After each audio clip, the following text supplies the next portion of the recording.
আসসালামু আলাইকুম everyone, welcome back to my channel Juli's cooking world. আজ আমি আপনাদের সাথে শেয়ার করব সম্ভব মজাদার একটা রেসিপি, সেটা হচ্ছে পাঙাশ মাছ ভুনা। তো চলুন দেখে নেওয়া যাক। এখানে আমি মাছটা ধুয়ে নিয়েছি। এখন দিয়ে দিব লাল মরিচের গুঁড়া হাফ চা চামচ, হলুদের গুঁড়া হাফ চা চামচ এবং লবণ হাফ চা চামচ। এখন আমি ভালোভাবে মিশিয়ে নেব। ভালোভাবে মিশিয়ে নেওয়া হয়ে গেছে। এখন আমি ভাজতে চলে যাব। একটা পাত্রে আমি তেল গরম বসিয়ে দিয়েছি। এখন আমি মাছগুলো ভেজে নেব।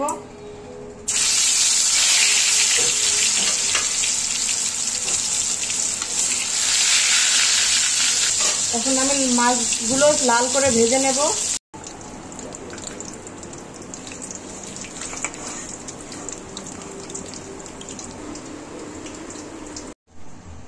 এখন আমি দিয়ে দিব 1 কাপের মতো পেঁয়াজ কুচি,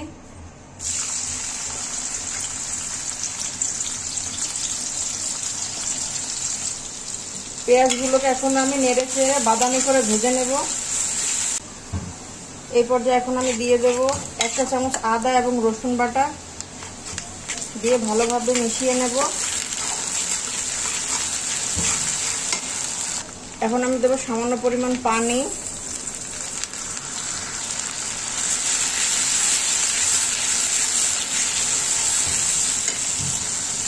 এই পর্যায়ে আমি অ্যাড করব শুকনো মশলা। এখানে আছে 1 চা চামচ লাল মরিচের গুঁড়া, হাফ চা চামচ হলুদের গুঁড়া, হাফ চা চামচ জিরার গুঁড়া আর হাফ চা চামচ লবণ।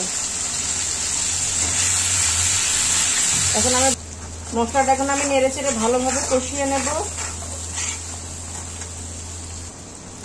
মশলাটা আমার কষিয়ে নেওয়া হয়ে গেছে। এখন আমি দিয়ে দেব পানি।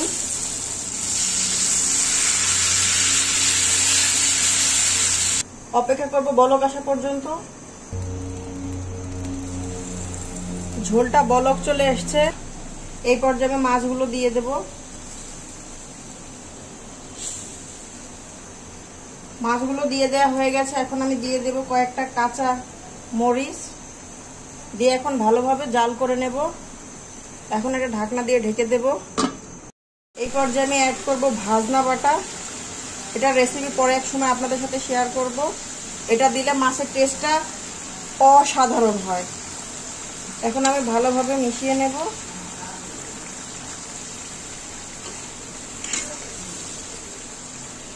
মিশিয়ে নিয়ে আমি ঢাকনা দিয়ে ঢেকে দেব 5 মিনিটের জন্য। এখন আমি 5 মিনিটের জন্য ঢাকনা দিয়ে ঢাকা দিয়ে দেব। এই পর্যায়ে আমি কিছুটা ধনেপাতা অ্যাড করে দিব। এখন আমি ঢাকনা দিয়ে ঢেকে অপেক্ষা করব 5 মিনিট। এই পর্যায়ে আমি চুলাটা অফ করে দেব।